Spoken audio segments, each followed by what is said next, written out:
Hi, this is Trey Passer. Welcome to another random review. And now I'm talking about a movie that I wanted to see actually. Uh, I didn't get a chance to see it in the theaters, but I bought the Blu-ray, and it's called The Fault in Our Stars. Of course, it stars Shannon Woodley.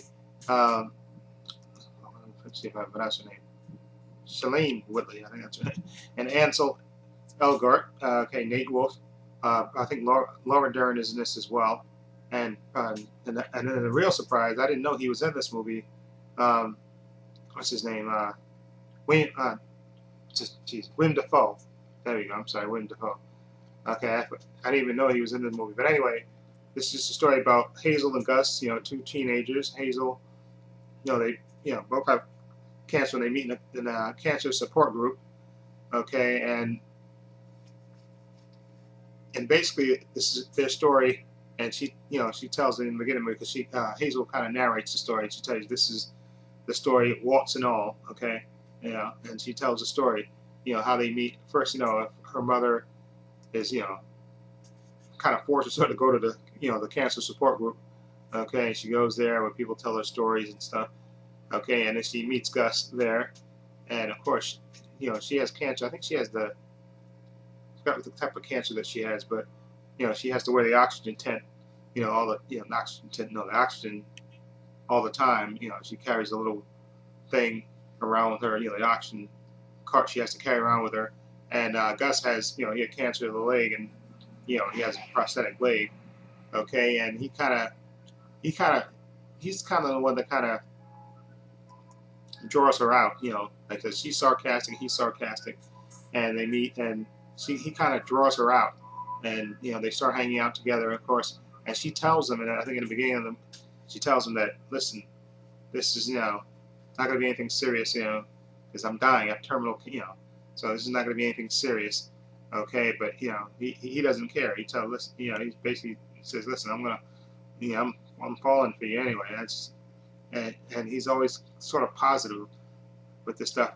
And he even, there's a point where she even gives him a book, one of her favorite books, she gives him to read, okay? And the book kind of ends in a weird way, kind of an abrupt way, and she always wanted to find out, you know, because the author apparently never wrote a follow-up book or something. So she, Gus kind of writes to the author in her behalf to see if they can find out, what the ending of the book is, okay, or what is the next step in the book that happens. And this is, like I said, the movie is basically about their story and how, like I said, Gus, draws her out, and they're a fun couple. Like I said, they're both sarcastic, okay, and Gus kind of brings out, he I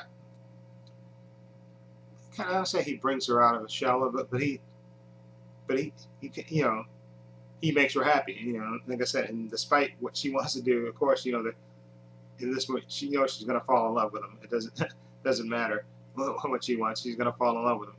Okay, and it's a really sweet story and very well done. And like I said, and I was first kind of weirded out at this because I knew they played brother and sister in the Divergent. Okay, but it works because, like I said, he wasn't around in Divergent that much. Okay, and it's been a while since I've seen Divergent, so it wasn't kind of weird for me to see this movie with them playing, kind of boyfriend girlfriend, where they were brother and sister in another movie. Okay, but no, it's a really sweet story, and like I said, there's more to the story than that. Like I said, they write to the author of her favorite book, and they even get a chance to go to Amsterdam, you know, and it's about her ups and downs with her health and with his health as well. Okay, and I don't want to spoil what happens when they go to Amsterdam because that's a part of the movie too as well. Okay, and William Dafoe plays the that author that they go to see. Okay, and it's a really very well done movie, and it's what can I say? It's really a sweet story about two people that have terminal disease, and they meet and they fall in love, and they tell you everything that happens, and they don't sugarcoat anything. Okay, they even they give you their backstory and stuff, and it's never sugarcoated, and it's a really one of the very well done, and like I said, great performances by Shailene Woodley and Ansel. What's his name? I could screw up his name. What's his name? Ansel. Elgort. You know, he's really good. And Nate Wolff plays a friend of Gus. You know, a supporting role, and he's funny too in his part. And Laura Dern plays the supportive mother of Shailene Woodley's character.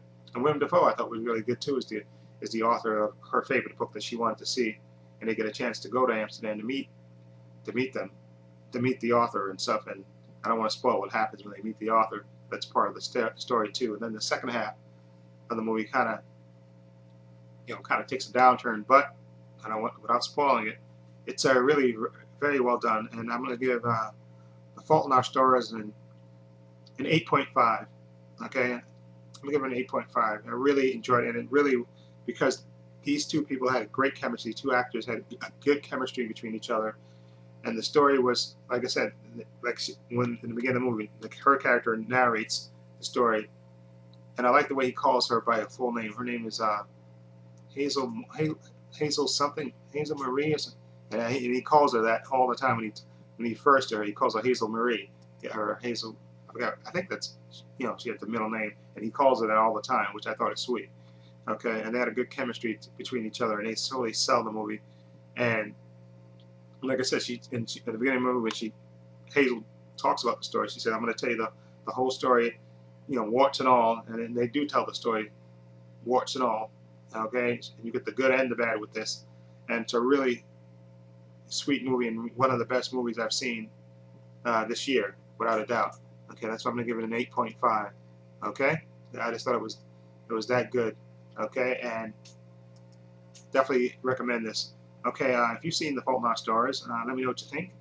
Feel free to leave comments down below, and if you like this review, please hit the subscribe button down below. This is Trey Passer saying so long and take care.